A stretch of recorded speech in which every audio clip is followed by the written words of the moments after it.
जय माता दी आप सभी को। मैं प्रेरणा सारस्वत स्वागत करती हूँ आपका अपने YouTube चैनल माँ दुर्गा चैनल। तो आज हम एक ऐसी रहस्यमय घाटी के बारे में चर्चा करेंगे जिसे कोई भी आम इंसान अपनी आंखों से नहीं देख सकता। इस घाटी को केवल वही इंसान देख सकता है जो आध्यात्मिक रूप से उन्नत हो, जो योगी हो, जो बहुत पहुंचा हुआ साधु हो। तो उस रहस्यमय घाटी का नाम है शंग्रीला घाटी, जिसे हम लोग ज्ञानगंज के नाम से भी जानते हैं। और भी इसके कई नाम हैं। चलिए आइए देखते हैं इसके बारे में। तो आज हम चर्चा करेंगे एक ऐसी अदृश्य घाटी की, या बोल सकते हैं एक ऐसे वॉर्म होल की, जो हमें एक ऐसी जगह पे पहुंचा देता है जहां पर एक ऐसी पॉजिटिव एनर्जी है, जो चैतन्य है, जो जागृत है, और जो भी योगी जो अपने इंद्रियों को जागृत कर चुका है या जिसकी तीसरी आंख एक्टिवेटेड है, तो वो जिस रूप का वहाँ पर ध्यान करेगा, वो शक्ति उसी रूप में प्रकट होकर आपको दर्शन देगी। तो शंग्रीला घाटी को बहुत से नामों से जाना जाता है, जैसे ज्ञानगंज, ज्ञानमठ, सिद्धाश्रम, सबीलामा, land of white milk, milky world या हिडन सिटी या सूक्ष्म लोक। ये इस ज्ञानगंज के अलग अलग नाम हैं। आज हम कुछ योगियों के नाम भी बताएंगे जिन्होंने इस घाटी का वर्णन अपनी लिखी किताबों में किया है। साथ ही ज्ञानगंज कैसा दिखता है और वहाँ पर कैसा महसूस होता है, इन सब पर मैं इस वीडियो में चर्चा करूँगी। और इसमें उन योगियों की बातों को मैं साइंटिफिक तरीके से भी आपके सामने रखूंगी। तो सबसे पहले बात करते हैं इसकी लोकेशन की। ये घाटी भारत और तिब्बत के बीच स्थित कैलाश पर्वत की घाटियों में स्थित है। शंग्रीला घाटी का अनुमानित एरिया भारत की सीमा की तरफ से लंपियाधुरा के पास शंग्रीला घाटी तक पहुंचने का मार्ग है। ये कैलाश मानसरोवर जाने का प्राचीनतम लेकिन बेहद दुर्गम रास्ता है।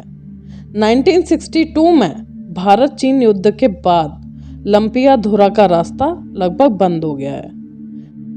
प्राचीन काल में कैलाश मानसरोवर जाने वाले साधु संत उत्तराखंड के धारचूला से होते हुए गुंजी कुंटी और पार्वती ताल होते हुए कैलाश मानसरोवर जाने के लिए लगभग 18,000 फुट की ऊंचाई चढ़कर लंपियाधुरा पहुंचते थे। यहाँ से 1500 फुट नीचे कैलाश मानसरोवर की जड़ में ही शंग्रीला घाटी यानी कि ज्ञानगंज की अनुमानित स्थिति है। कहा जाता है कि ये घाटी चौथे आयाम में स्थित होने की वजह से ये आम लोगों की निगाहों से परे मानी जाती है। तो ये वो जगह है जहाँ पर समय थमसा जाता है। यहाँ केवल ध्यान की उच्चतम सीमाओं पर पहुँचे हुए सन्यासी या योगी ही पहुँच सकते हैं। अब इस घाटी के बारे में बहुत से लेखकों और योगियों ने काफ़ी सारी बुक्स लिखी हैं। मैं यहाँ पर कुछ राइटर्स की बात करना चाहूँगी। वैसे तो भारतीय और तिब्बतीय प्राचीन ग्रंथों जैसे महाभारत, वाल्मीकि रामायण, वेदों और कुछ पुराणों में भी इसका जिक्र मिलता है। अरुण शर्मा ने अपनी किताब तिब्बत की वह रहस्यमयी घाटी में शंग्रीला घाटी का जिक्र किया है।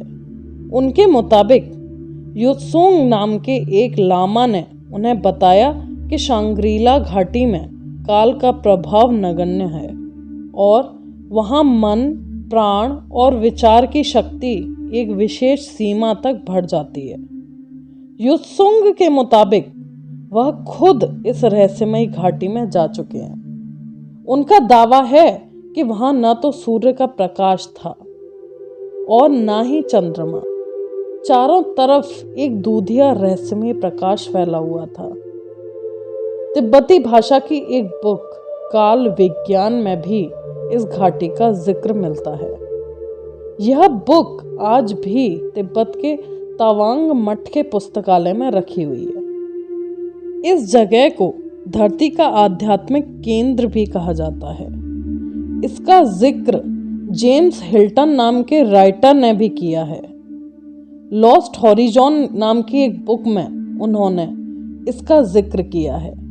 ये बुक 1933 में लिखी थी। ये बुक हालांकि फिक्शन बुक है, पर इसमें जो शंभाला या शांग्रीला घाटी का वर्णन है वो एकदम सही और जीवंत है। दरअसल ये नॉवेल सम्राट अकबर के ज़माने यानी कि 425 वर्ष पहले की गई एक यात्रा पर आधारित है। जेसुइट पादरी एंटोनियो एंड्रेट के अनुभवों पर आधारित था। कहा जाता है कि एंटोनियो भारतीय योगियों और सन्यासियों के साथ ज्ञानगंज की यात्रा करके आए थे। उन्होंने वहाँ के अपने अनुभव कोलकाता के एक शोध पत्र डिस्कवरी ऑफ तिब्बत में लिखे, जो 1926 में प्रकाशित हुआ। इसके अलावा 1959 में एक अंग्रेज ऑफिसर एलपी फेरल को इस इलाके की यात्रा के दौरान अजीबोगरीब अनुभव हुए, जिसे उन्होंने 1959 में साप्ताहिक हिंदुस्तान में एक लेख श्रृंखला के रूप में प्रकाशित करवाया था। तो ये तो इंग्लिश राइटर की बात हुई। अब बात करते हैं भारतीय योगियों और संतों की। तो भारतीय सन्यासियों को शांग्रीला के बारे में अच्छी तरह से पता था और है। प्राचीन काल से लेकर आज तक महात्मा तैलंग, स्वामी लोकनाथ, ब्रह्मचारी लाल मिस्त्री, राम ठाकुर, सदानंद सरस्वती, प्रभुपाद, विजय कृष्ण गोस्वामी, स्वामी विशुद्धानंद, श्यामाचरण लाहिरी आदि को शांग्रीला यानी ज्ञानगंज के बारे में विस्तार से पता था। परमहंस योगानंद की प्रसिद्ध किताब एन ऑटोबायोग्राफी ऑफ योगी में शांग्रीला यानी शंभाला को महाअवतार बाबा जी का स्थायी निवास स्थान बताया गया है। वह अपनी किताब में उस स्थान का बेहद जीवंत वर्णन करते हैं, जैसे उन्होंने खुद ज्ञानगंज को अपनी आंखों से देखा हो। तंत्र मार्ग के प्रसिद्ध गुरु स्वर्गीय नारायण दत्त श्रीमाली के शब्दों में ज्ञानगंज एक ऐसा संसार है जिसमें परम शक्तियां निवास करती हैं। पद्म भूषण और साहित्य एकेडमी से नवाजे गए और गवर्नमेंट संस्कृत कॉलेज के प्रिंसिपल रहे डॉक्टर गोपीनाथ कविराज ने भी अपनी बुक में शांग्रीला का जिक्र किया है।